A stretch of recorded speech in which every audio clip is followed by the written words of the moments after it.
By the Foo Fighters. This one goes out to my buddy Doug, and before we get going, I must take a quick moment to acknowledge some rather energetic folks who have recently signed up for the Patreon supporter of the Cause Club. Oh, it's on the other side of the paper. Andrew McNeil, Matt Coombs, Spike Peregrine, Tony, PJ, and Jimmy James McBad. Thank you so very, very, very much.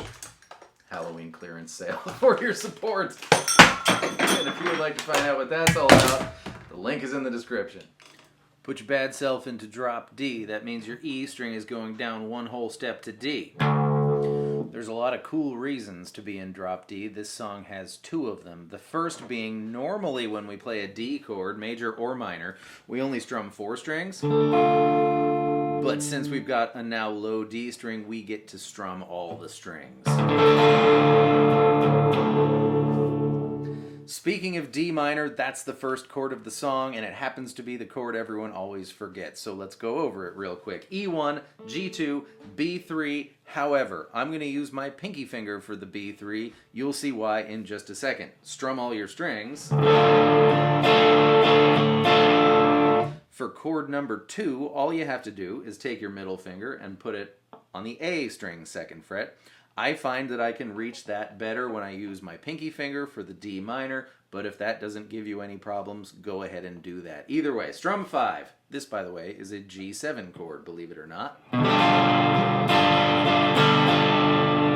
Next comes C suspended 2, and my inclination is to play it with pointer finger on B1, ring finger on A3, pinky finger on D3. However, you'll see Dave play it like this. Do it either which way you want. Strum 5 to A minor, back to C suspended 2, and back to A minor.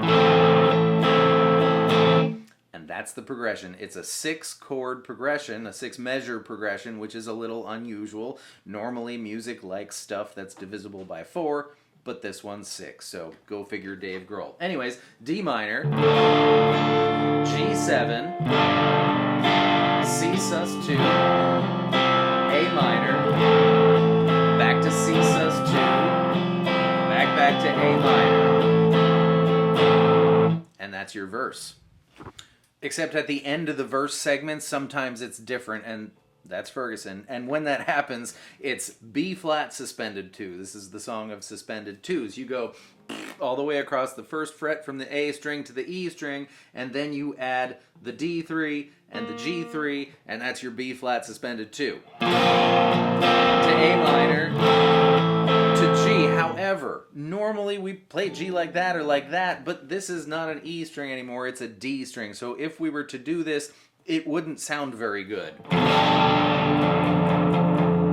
So we only get to play 5 strings with the G. It's G with a B in the bass, technically. Do not strum your low string.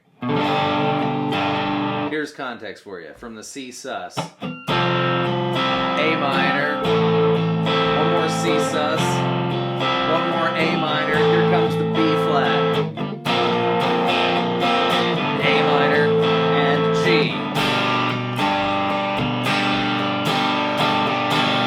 And that completes all the verse section.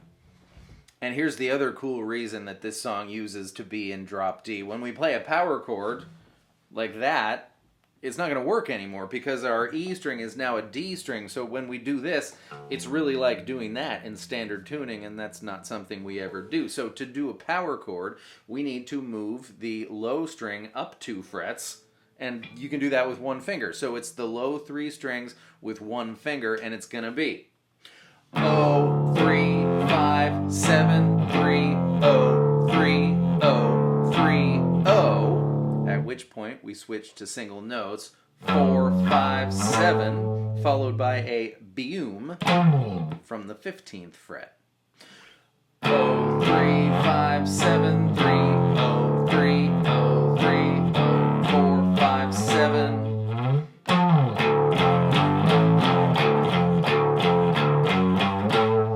But on the 2nd and the 4th and the 6th time, the even numbered times, instead of boom from 15, it's going to be 10, 10, 10.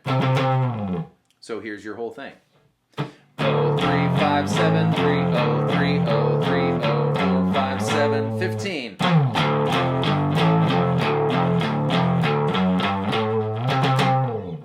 For that section.